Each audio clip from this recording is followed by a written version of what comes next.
Ex viceministro del Interior, actualmente parte del equipo asesor en seguridad del precandidato Yamandu Orsi. Nos referimos a Juan Faropa y ya está aquí con nosotros esta mañana. Bienvenido, muchas gracias por estar con nosotros. Hola, ¿qué tal? ¿Cómo están? Muy buenos días. Buenos días. Bueno, queríamos comenzar por preguntarte por un balance, ¿no?, en términos generales de las estrategias de seguridad de este gobierno. Es complicado hacer una respuesta concreta sin referirse a una situación general que hace más de 3 décadas está afectando no solamente a Uruguay, sino a toda la región.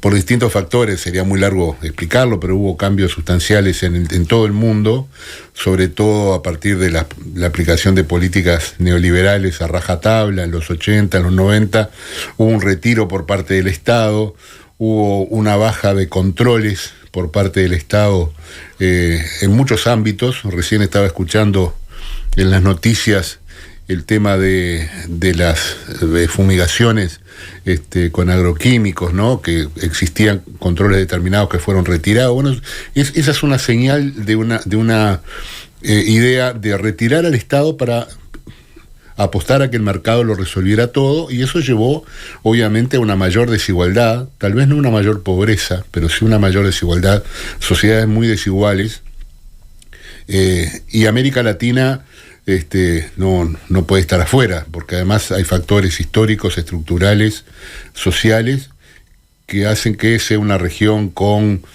mayor acceso a las armas de fuego, con mayor tolerancia a la violencia de género, histórica y otra forma de violencia.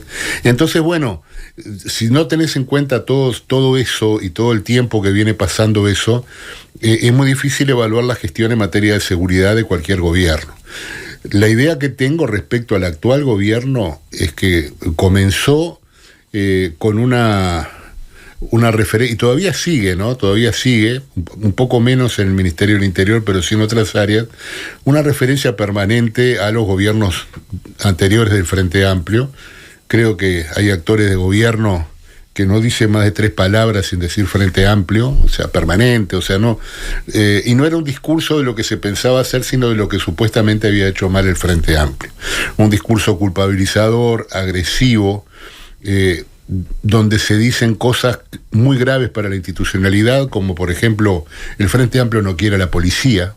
Eso es gravísimo, o sea, generar en una de las instituciones claves de cualquier Estado de Derecho una desconfianza hacia la fuerza política mayoritaria en el país es muy grave, es muy grave.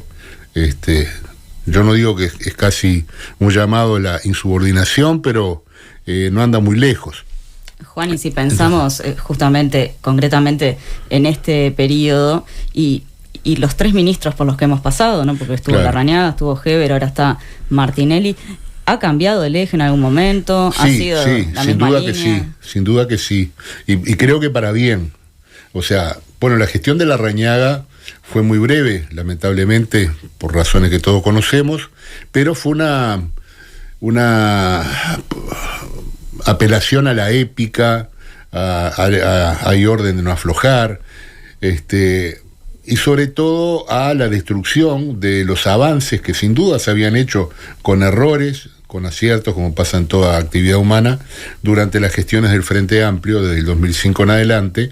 Eso como que se desmanteló y se volvió no solamente a un modelo policial pensado para hace 30 o 40 años atrás, que ya no es útil en ningún lugar del mundo, sino también que se puso al mando de las principales reparticiones policiales a funcionarios, bueno, que se habían formado en otra época, que no tenían la misma capacidad, que ejercían un liderazgo diferente, un liderazgo más vinculado a la policía de la vieja guardia, de la mano dura, etcétera, etcétera, y lamentablemente se dejó de lado a funcionarios jóvenes que se habían formado muy bien aquí y en el exterior en áreas claves de la acción policial, como en todo lo que le corresponde a la policía respecto al tema narcotráfico. Digo, lo que le corresponde a la policía, porque no es un tema solamente policial.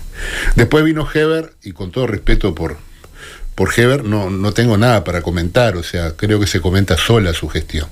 Fue una gestión de fracaso en fracaso, a veces si no fuera tan dramática la situación y tan que le duele tanto a la gente y sufre tanto la gente con este tema, una gestión casi de comedia, ¿no? De una serie de comedia inglesa de los años 70. Pero donde la línea de la concepción fue la concepción fue la misma, y sobre todo donde hubo una desaparición del liderazgo civil y político de la policía. Dicho con todo respeto a la policía es una profesión, pero por las propias características de la policía es una institución pública subordinada, donde existe un enorme grado de subordinación. Ojo, existe subordinación en un quirófano, ¿no? Si el cirujano le dice al instrumentista tijera, le puede decir, bueno, un momento compañero, vamos a hacer una asamblea a ver si corresponde la tijera o el bisturí. O sea, hay situaciones en que hay una cadena de mando que se debe cumplir, porque si no se cumple se pueden generar consecuencias muy, muy desastrosas. Pero en el caso de Heber, más allá de la poca confianza y de credibilidad, y que se encontró con una cantidad de elementos que gracias al periodismo se hicieron públicos, se dieron cosas también muy graves, como mentirle al Parlamento, o sea, descaradamente, por parte de un ministro del Interior, que históricamente fue el ministro político del gobierno en la historia del país, luego se fue transformando más en un ministro de seguridad, pero esas cosas no pueden suceder. Hay un parteaguas, yo creo, cuando aparece Sanjurjo como asesor del Ministerio del Interior. Yo se lo planteé, he hablado varias veces con él, que coincido en muchos de sus planteos, discrepo en otros, pero por lo menos con una mirada más técnica, más profesional. Y bueno, en este momento creo que tarde, lamentablemente muy tarde, se están empezando a aplicar otras cosas. Pero me contradigo muy gravemente, muy seriamente, si hablo de estas cosas sin apelar a lo que yo entiendo que es el quid de la cuestión, el centro de la cuestión. Y es que no se puede construir una política de seguridad ciudadana y de convivencia en base a yo lo hice mejor o lo hiciste peor, cuántos muertos tuviste vos, cuántos muertos hay hoy, subimos los delitos, bajamos los delitos a partir de cifras que son dudosas. Entonces, lo que faltó, en su momento, por ejemplo, se intentó una mesa de diálogo por parte del Poder Ejecutivo. Yo me entusiasmé mucho, me pareció muy bien.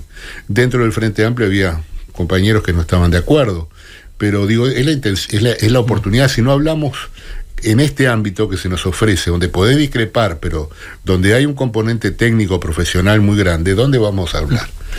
Y fundamentalmente empezar a entender que si no se asume la gravedad de la situación, la dimensión del riesgo para la convivencia democrática que tiene la situación de seguridad en el país, y que por lo tanto no puede y no podrá y no podía antes, tal vez, pero ahora cada vez menos, ser encarada por un mismo gobierno, por un solo gobierno, dejando de lado al resto de la sociedad civil, a las asociaciones profesionales, la academia y por supuesto a la oposición.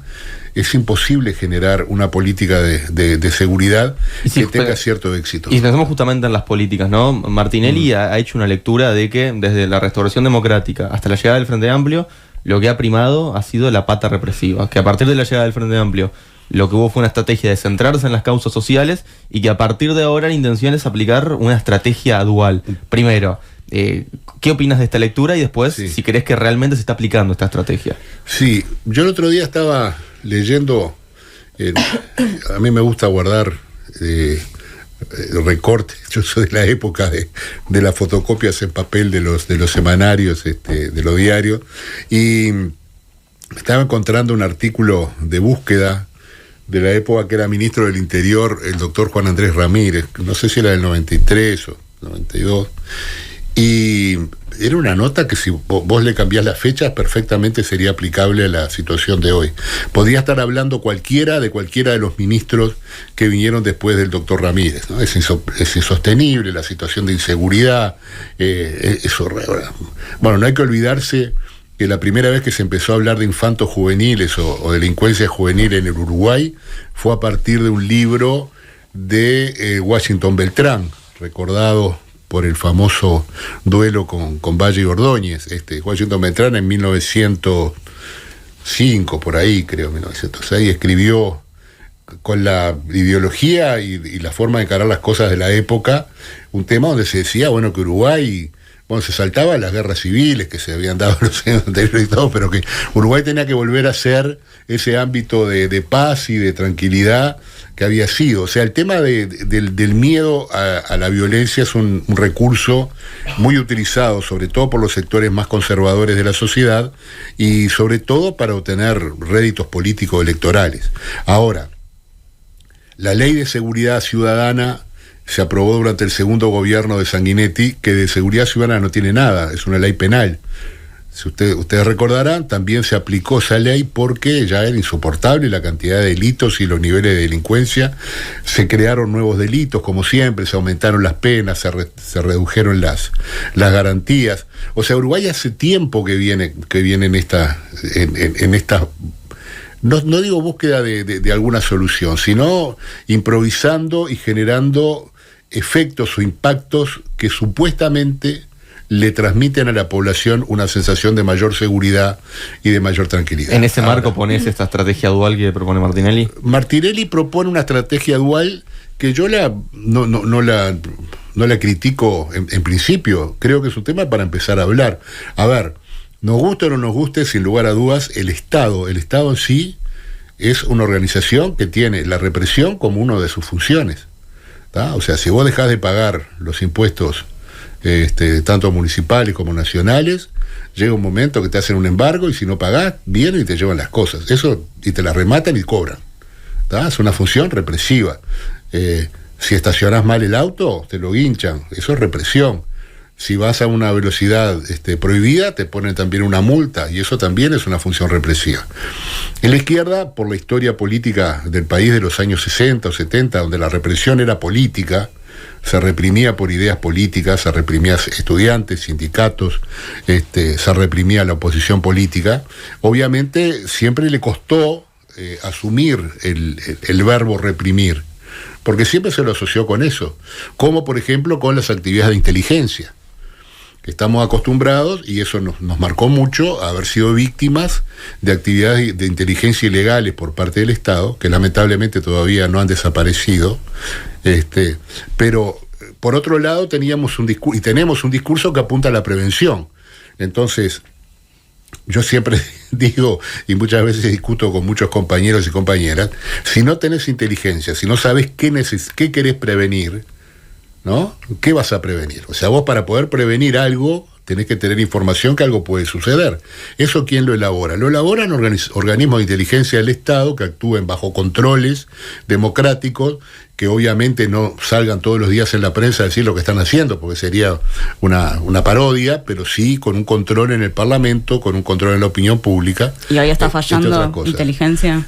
Yo no sé lo que hace la Secretaría Nacional de Inteligencia. Lo último que supe fue un bluff tremendo con aquel acta que una versión taquigráfica que supuestamente se había filtrado. Y ojo, yo no digo que tengamos que estar todos enterados de lo que se está haciendo, pero no veo los resultados, o sea, nuevos resultados en algunos temas que son fundamentales. O sea, ¿qué inteligencia tiene que producir Uruguay?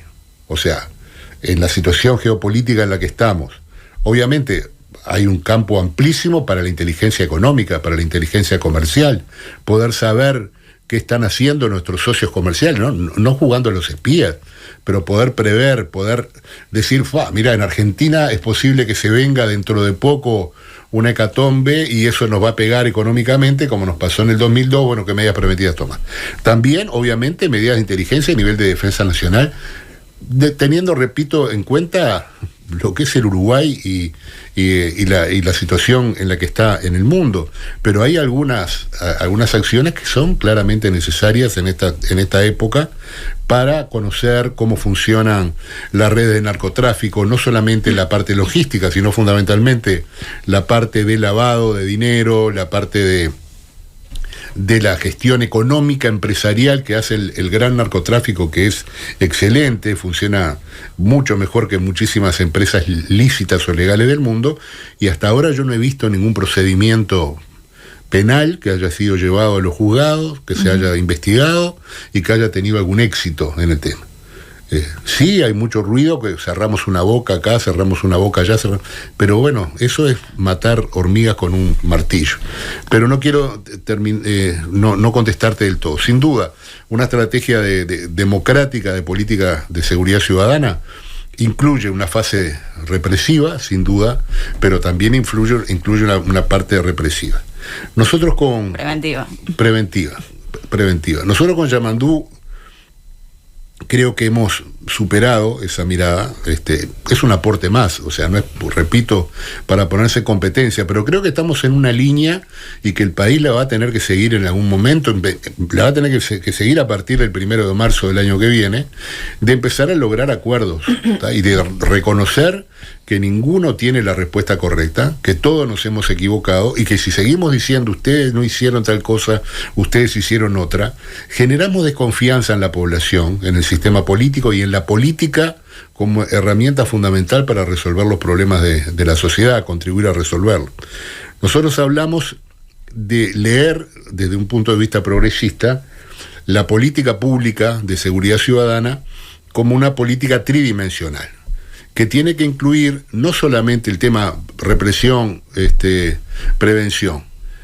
Es una política única, no tiene dos patas, digamos. Tiene tres, pero además eso nos obliga a que en las tres dimensiones haya que ejecutar acciones, programas, acciones de política simultáneamente.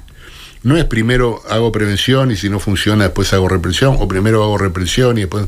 No, es algo que es muy dinámico, pero que requiere necesariamente como una herramienta para la sociedad y para el Estado, o sea, una política pública es una herramienta para cambiar cosas, requiere, por ejemplo, que consideremos un área preventiva, que consideremos un área operativa institucional y un área normativa.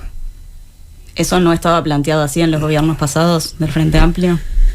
No con esa dimensión, yo no recuerdo que se hubiera planteado con esa sistematicidad. Hay sí, por ejemplo, en la literatura internacional, fundamentalmente algunos organismos de Contralor de Derechos Humanos que establecen que una política pública compatible con los derechos humanos, que obviamente debe ser una política de izquierda, lo que pasa es que parece que ahora decir derechos humanos es que estamos del lado de los delincuentes, que martirizamos a los policías, etcétera, etcétera. No, la consagración de los derechos humanos es una obligación primaria del Estado. Vos ahí tenés que tener medidas de prevención, donde las fuerzas policiales y el Poder Judicial, la Fiscalía, el sistema penitenciario, tienen un papel, pero no es el papel más importante, donde vos tenés que integrar tanto a nivel específico institucional como a nivel territorial determinado tipo de acciones en conjunto que vayan limando, que vayan esmerilando determinadas oportunidades o determinadas historias personales o sociales que facilitan o favorecen el acceso a condiciones de vida que generan la reproducción de la violencia y el delito. Entonces ahí tenés, por supuesto, una función. Ahí la policía no hace prevención, hace disuasión, que son dos cosas distintas.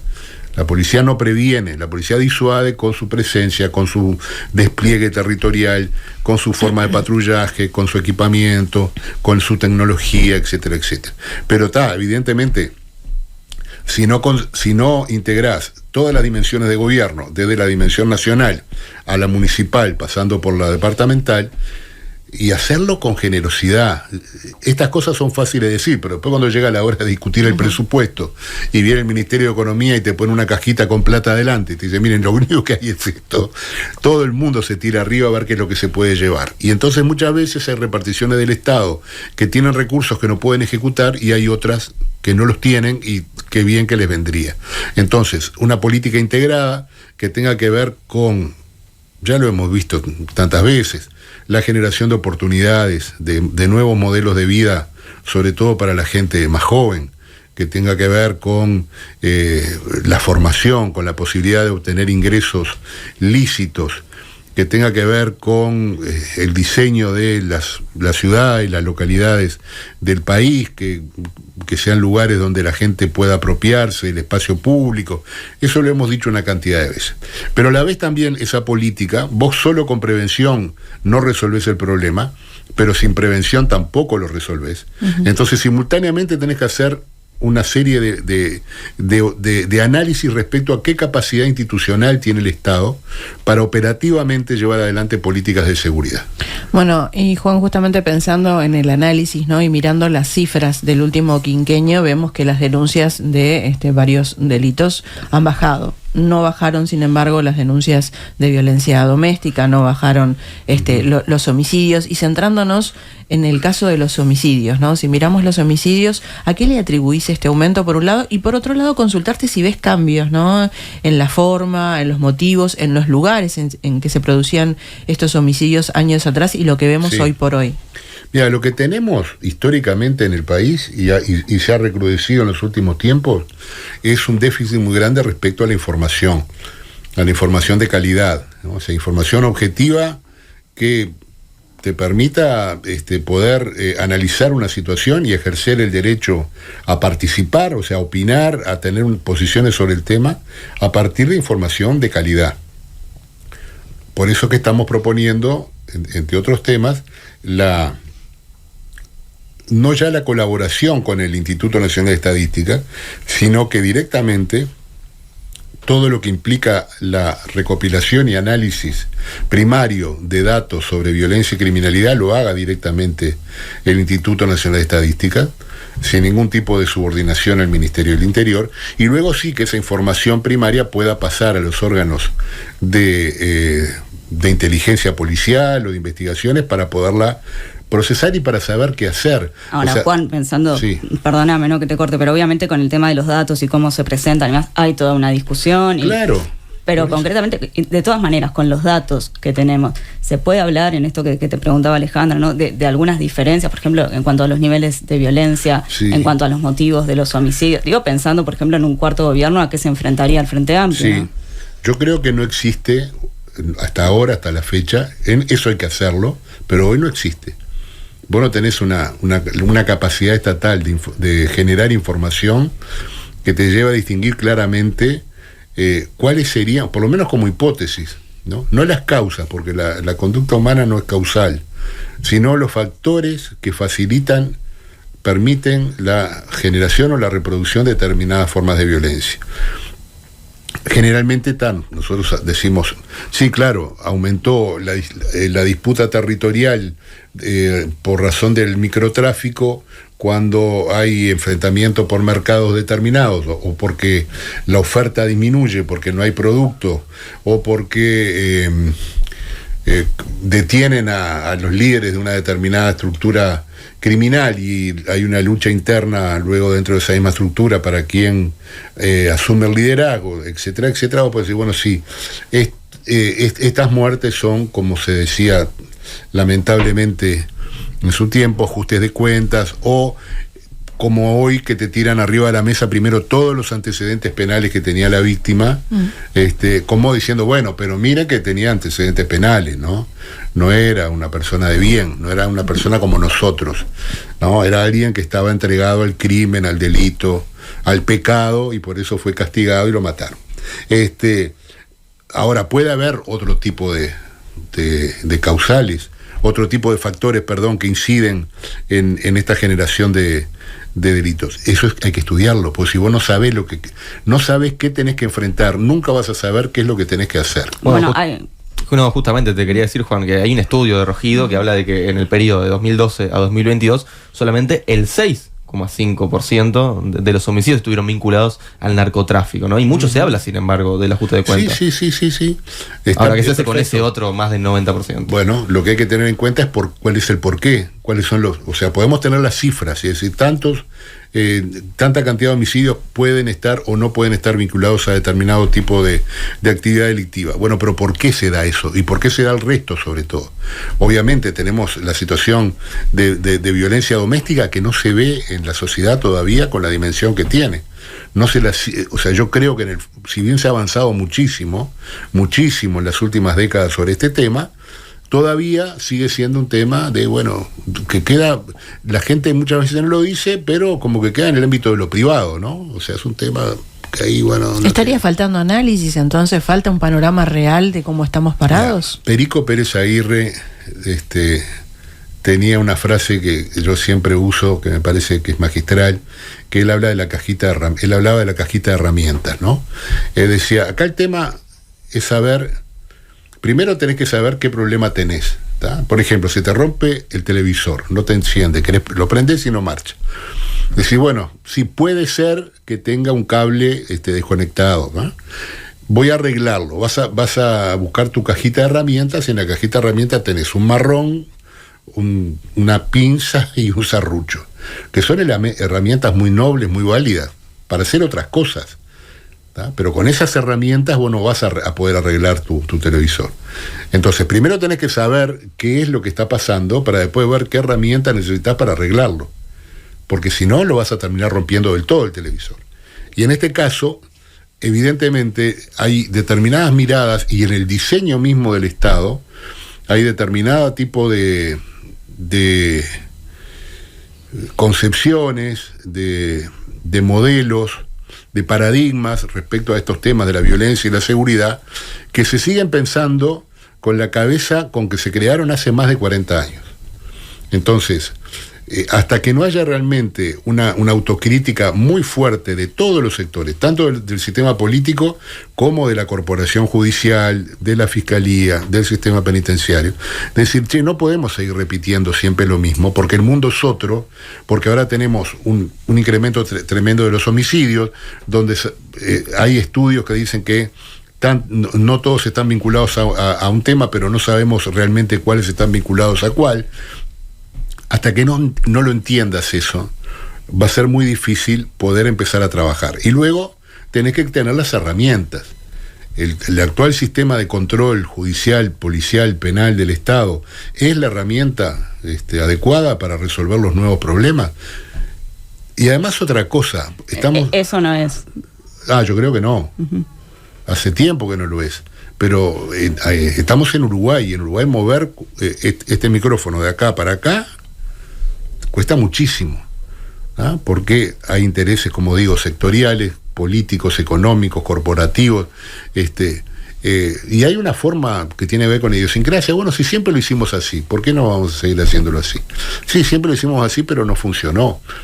O sea, da la impresión de que algunas iniciativas que llevaron a un enorme impulso en cuanto a la modernización, que es esa segunda parte que te estoy hablando, de la capacidad institucional, operativa, para contar con recursos humanos capacitados, calificados, y que se mantengan en su lugar, únicamente que cometan alguna falta gravísima, un delito, pero si no, los tenés que mantener. Vos no podés formar una persona durante un tiempo muy largo para hacer inteligencia en materia de narcotráfico y después ponerlo en la policía de tránsito.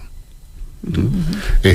Y después la otra pata, la tercera, es la pata normativa, que es la más también apreciada por las derechas en todo el mundo. La parte normativa es decir, bueno, pasa tal cosa, aumentemos los delitos, aumentemos las penas, bajemos la garantía. Entonces, es la más fácil, la más barata. El aumento de penas también fue la lógica de los gobiernos pasados, ¿no? Pero es la lógica de por lo menos, desde la mitad de los 90 en adelante, por lo menos. Uh-huh. Por lo menos, yo creo que desde antes, porque siempre... ¿No seguiría el Frente Amplio en esa lógica? Yo creo que el Frente Amplio en gobiernos anteriores cayó en algunas tentaciones, la manzana envenenada de Blanca Nieves, la manzana roja, cayó en algunas tentaciones, y una de ellas fue la tentación de, bueno, vamos a apretar por acá a ver qué es lo que pasa. Ojo, estás en el gobierno, tenés que tomar medidas prontamente. Por eso digo que si el 1 de marzo no empezamos, porque el 1 de marzo no es la fecha para llegar a un acuerdo, es la fecha para ponerse con humildad, repito, con autocrítica y con una idea de riesgo que tiene que ver con el futuro inmediato del país, para decir, bueno, sobre este tema vamos a tratarnos con un poco más de respeto y vamos a trabajar con criterios más profesionales, con criterios más racionales y viendo qué es lo que hay que cambiar y cuánto va a costar lo que hay que cambiar, porque eso, repito, se requiere de esa cajita que te da el Ministerio de Economía, ver qué le destinás a cada tema. Yo, por lo menos, en estos asuntos soy muy heterodoxo, o sea, excepto en lo que implica el respeto irrestricto por los derechos humanos, que también, repito, se dice, ustedes respetan los derechos humanos de los delincuentes y no los de la policía y la gente honesta. No, los derechos humanos son de todos y hay que respetar los derechos humanos de todos. Ahora, necesitas tener personas que lleven adelante esas estrategias, que tengan recursos.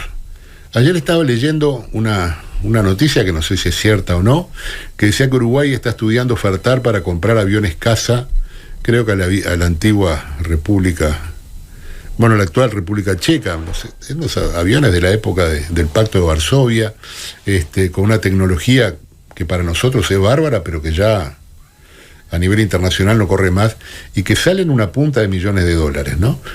Yo no digo que Uruguay no tenga que tener algún tipo de capacidad disuasiva a nivel aéreo, ¿no? Pero necesitamos comprar aviones caza y viejos y usados y gastar un montón de plata en eso, o necesitamos, yo qué sé, tener desde el punto de vista instrumental una mejor flota en serio, no lo que se hizo por el Ministerio de Defensa ahora, de lanchas rápidas, de rápido desplazamiento que le permitan al país cuidar el mar territorial y a la prefectura un mejor control de las costas, tanto marítimas como fluviales, una buena dotación de helicópteros de rápido desplazamiento, más que tener aviones. Entonces, ese tipo de cosas el país las tiene que discutir, porque tiene que tener, primero identificar los problemas, como decíamos, y después tener la cajita de herramientas que permita empezar a arreglarlo. Uh-huh.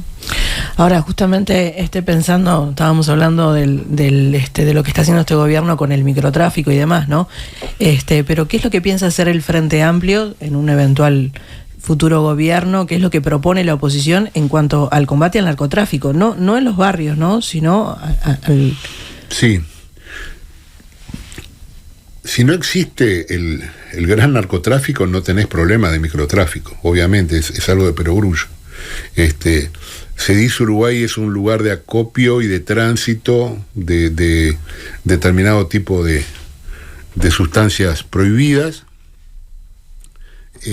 y eso obviamente genera un efecto, ahí sí que hay efecto derrame, tal vez no en la economía y en el reparto de los ingresos, pero si vos tenés una cantidad muy grande de estupefacientes ilegales ingresando al país, sea como tránsito, sea como acopio, el derrame es que, bueno, que esos servicios se pagan con sustancia, no se pagan con plata. Y bueno, y esa sustancia hay que venderla porque no podés ir al supermercado y pagar con una bolsita de cocaína la compra que haces. Tenés que transformarla en plata, en cash. Entonces, repito, no estamos dentro de una burbuja en el medio de la galaxia.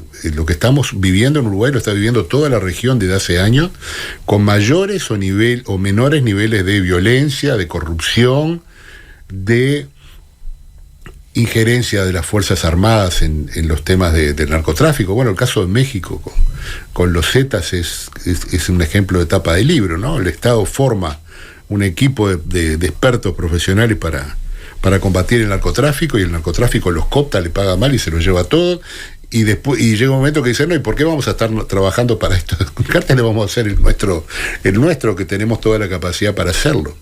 Entonces, esto que está pasando desde hace mucho tiempo en toda la región. O sea, Uruguay puede tomar determinado tipo de medidas, pero que si no se toman de una manera global, que también involucre la cooperación internacional, sobre todo con Argentina y con Brasil, pero también tiene que ver con una mayor coordinación entre los puertos. Se sabe que la cocaína fundamentalmente, más que por vía aérea, se mueve por barco, se mueve los principales puertos del mundo están en una lucha permanente.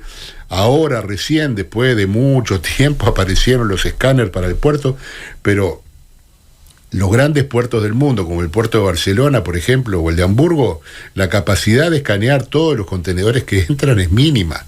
O sea, es como cazar patos, ¿no? La bandada de patos, tirás, a alguno le vas a pegar.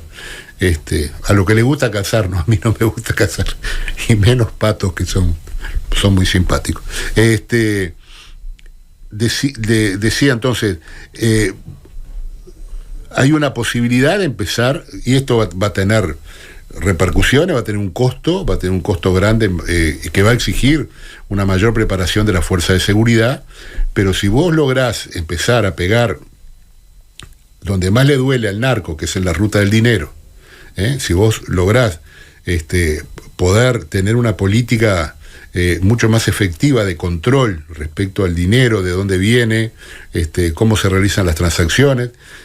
Con la LUC, el actual gobierno generó una disminución de garantías y de controles tremendas respecto a las transacciones comerciales, a la cantidad de dinero en efectivo que se puede mover. Parece que nos olvidamos que Pablo Escobar guardaba todas las bolsas de plata en unos pozos al lado de un árbol. Inclusive años después encontrar una cantidad de miles y miles de dólares que se habían echado a perder, que el tipo los enterraba ahí. Bueno, ya no lo hacen más. Entonces, por ahí. Cuando se propone, bueno, vamos a ir al allanamiento nocturno para poder combatir las bocas. Bueno, podés allanar de día los grandes estudios contables, los estudios jurídicos, las empresas de transporte. El gran tema de la libertad responsable de este gobierno y de las políticas neoliberales y ultraneoliberales en el mundo es que se disminuye el control. O sea, el poder no quiere control, y eso se ve acá en el país. No hay control en el tránsito, en el transporte de carga, por ejemplo. En lo que hablaban ustedes recién del tema de los posibles delitos contra el medio ambiente, también se bajaron los controles. Los órganos de control molestan. En su momento yo estaba en la institución de derechos humanos, nos bombardearon de todos lados diciéndonos cualquier cosa, porque somos una institución la institución de derechos humanos es una institución de control del Estado, y el poder no quiere control. Nos vamos con ese concepto. Muchísimas gracias, Juan Faropa. A ustedes un gusto, y bueno, que tengan un buen día, que puedan salir de esta ciudad vieja tan conmocionada. Gracias.